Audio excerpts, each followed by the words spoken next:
بسم اللہ الرحمن الرحیم۔ میرے واجب الاحترام سامعین، خواتین و حضرات، بات چل رہی تھی سیدنا امیر معاویہ رضی اللہ تعالی عنہ، سیدنا ابو سفیان بن حرب رضی اللہ تعالی عنہ، سیدنا ہند بن عتبہ رضی اللہ تعالی عنہ۔ یہ وہ لوگ ہیں جو ایمان لائے، حضور علیہ الصلوۃ والسلام کے ہاتھ مبارک پر بیعت کی۔ آپ علیہ الصلوۃ والسلام نے آپ کے ایمان کو قبول کیا۔ مختلف واقعات کے اندر آپ کو دعائیں دی۔ اسی طرح ان اشخاص نے آپ صلی اللہ علیہ وسلم کو ہدایہ بھیجے، آپ نے انہیں قبول فرمایا۔ پھر حضور علیہ الصلوۃ والسلام کے ساتھ آپ کا رشتہ بھی بڑا قریبی ہے۔ حضرت ابو سفیان، حضرت ہند آپ کے ساس اور سسر ہیں۔ اسی طرح حضرت امیر معاویہ آپ کے سالے ہیں۔ حضرت ام حبیبہ جو حضرت ابو سفیان کی بیٹی حضرت امیر معاویہ کی بہن ہیں، وہ آپ کی زوجہ مطہرہ ہیں، مسلمانوں کی ماں ہیں، جن کی وجہ سے اس نسبت کی وجہ بھی، ایمان کی وجہ بھی، دونوں چیزیں ملا کر مسلمانوں کے اوپر ان کی تعظیم کرنا، ان کی عزت کرنا، ان کا احترام کرنا یہ لازم ہے، اس وجہ سے کہ یہ اسلام سے پہلے زمانہ جاہلیت کے اندر اسلام کے دشمن تھے، مخالف تھے۔ ان پر طعن اور تشنیع کرنا یہ لا یعنی اور فضول چیز ہے۔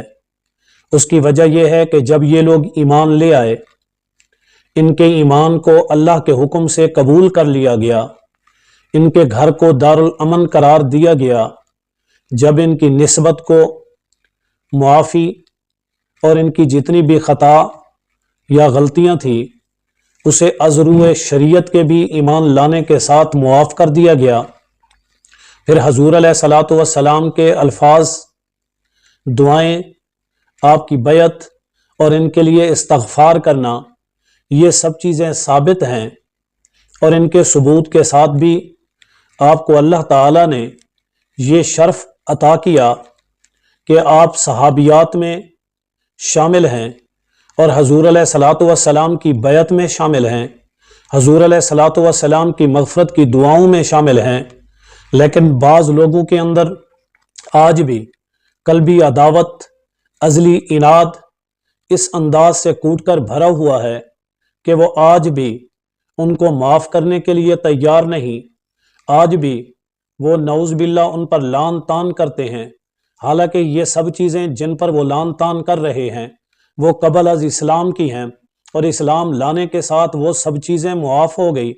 اسلام لانے کے بعد یہ لوگ صحابہ کرام کی جماعت میں شامل ہو گئے، ان کو وہ تمام انعامات، وہ اعزازات جن کے لیے دعائیں کی گئی، وہ سب چیزیں ان لوگوں کے ساتھ بھی اسی طرح ہیں جیسے دوسرے صحابہ کرام کے ساتھ ہیں۔ جو مقام، جو فضیلت، جو شرف، جو جنت کے وعدے، جو آسانی اور سہولت اور ہدایت کے معاملات اللہ نے، اللہ کے نبی نے صحابہ کرام کے لیے بیان فرمائے، وہ تمام قسم کے معاملات جن میں صحابہ کرام کے ساتھ سیدنا ابو سفیان، سیدنا امیر معاویہ، سیدنا ہند بنت عتبہ، یہ سب لوگ اس میں شامل ہیں، یہ بھی انہی میں سے ہیں جن کے لیے قرآن مجید کے اندر والسابقون الاولون من المہاجرین والانصار والذین اتبعوہم کہہ کر اللہ کے قرآن نے اشارہ کیا کہ یہ وہ لوگ ہیں جو اس کے بعد ان پر ایمان لائے، یعنی حضور علیہ الصلوۃ والسلام کی اتباع کی۔ اس وجہ سے ان پر اعتراضات کرنا، ان پر مختلف انداز سے طعن اور تشنیع کرنا، یہ در حقیقت قرآن مجید کے احکام کو، قرآن مجید کے بیان کو، حضور کی دعاؤں اور استغفار کو جھٹلانے کے مترادف ہے۔